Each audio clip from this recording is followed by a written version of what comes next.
Welcome back to my daily vlog. Assalamualaikum. Hello everyone. This is Sylvie and I am from SR Stories. I hope you all are doing good. আজ হচ্ছে আমরা উত্তরাতে যাচ্ছি। আজকের ভিডিওতে অনেক বেশি fun হবে, সেটা তোমরা কিছুক্ষণ পরেই জানতে পারবা। আমরা উত্তরাতে এসে আমাদের বাসায় বাইক রেখে আমরা আবার রিকশা নিয়ে বের হই এবং আমাদের পার্সোনাল কিছু কাজ ছিল সেগুলো কমপ্লিট করি এন্ড এখন হচ্ছে বাসায় যাব। বাসায় যাওয়ার পূর্বে রিফাত হচ্ছে কিছু ফ্রুটস কিনে নিচ্ছিল আমাদের বাসার জন্য। ভাই তরমুজ দেখলেই শুধু মাথার মধ্যে মধু মধু এই ডায়লগ চলে আসে, কি যে একটা বিপদে পড়েছি। আমরা আমাদের পছন্দ মতো ফ্রুটস কিনে নেই এবং বাসায় যেতে যেতে ইফতারের টাইম হয়ে যায়। কোনো রকম কুকিং ইফতারের ভিডিও ওরকম কিছু নাই, যা ছিল টেবিলে তাই হচ্ছে যে আমি একটুখানি ভিডিও করে রেখেছি এবং আপনাদের সঙ্গে শেয়ার করছি। আমরা যখন আশুলিয়াতে থাকি সন্ধ্যার পরে তেমন রিফাতের সঙ্গে বের হওয়া হয় না, তাই সবসময় আমাকে সিঙ্গেল বের হতেই দেখেন আপনারা, কারণ রিফাত হচ্ছে তারাবিন নামাজ পড়ে, অর্থাৎ খতম তারাবি পড়ে, এই জন্য। তো আজ উত্তরাতেই হচ্ছে রিফাত নামাজ পড়েছে এবং নামাজ পড়ার পর হচ্ছে আমরা একটু বাহিরে বের হয়েছি। এই তুমি না ডায়েট করো? হ্যাঁ ডায়েট করি তো।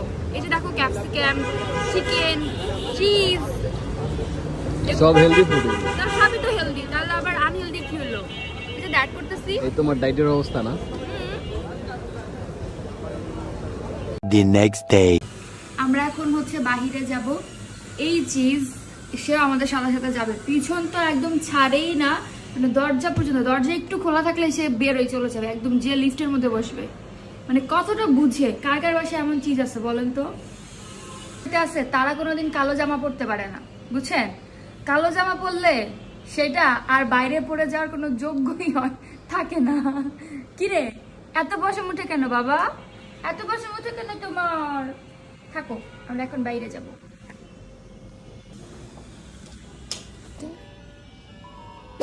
গাইস আমরা এখন রেস্টুরেন্টে না, আমরা এখন মার্কেটে যাচ্ছি। লিফটে উঠেছি জীবনে প্রথমবার, আমার অনেক ভয় লাগছে, আমাকে ধরো প্লিজ, আমার অনেক ভয় লাগছে। গাইস আমরা এখন রিকশায় উঠেছি, আমি আর আমার স্বামী যাচ্ছি মার্কেটে শপিং করতে। মার্কেটের বাজেট কত? অ্যাকচুয়ালি ভাইয়া আমার মার্কেটের বাজেটের কোনো সীমা নয়, আনলিমিটেড, বিকজ আমার বয়ফ্রেন্ড হচ্ছে ইউএসএ থাকে আর আমি হচ্ছে খুশি, শানেল, প্যাডাডো এগুলো ছাড়া ব্যবহার করি না। ওই কিরে মধু রসমালাই। এই ইয়েলো কালার যে ফ্রুটসটা, এটাকে কি বাঙ্গি বলে নাকি অন্য কিছু? আপনারা আমাকে কমেন্টস করে জানাবেন তো, আমি এটা কখনো খাইও নি বা আমি এটার নামও জানি না। আমরা হচ্ছে আজ উত্তরাতে একটু বের হলাম শপিং এর জন্য, কিছু টুকিটাকি কেনা বাকি ছিল, দ্যাটস ওয়াই। উত্তরাতে আসবো আর এখানে মাটির জিনিস দেখে আমি দাঁড়াবো না, এটা তো হতেই পারে না। কিন্তু কোনো ব্যাগ মনে হয় সম্পূর্ণ পূরণ করতে পারি।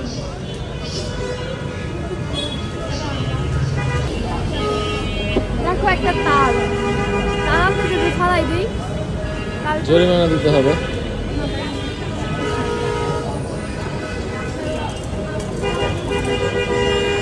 মাটির জিনিস আমার খুবই ভালো লাগে।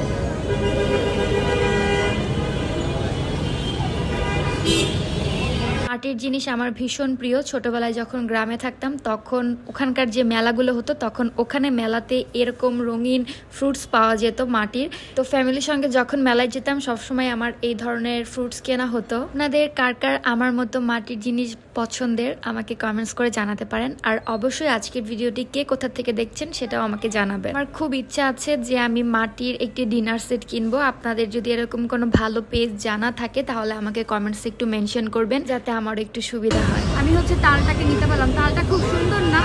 এটার মধ্যে টাকা জমাইতে পারবেন, আপনার সব ইচ্ছা সবকিছু পূরণ করতে পারবেন। আমি এটা প্রমোশন করতেছি, সুন্দর।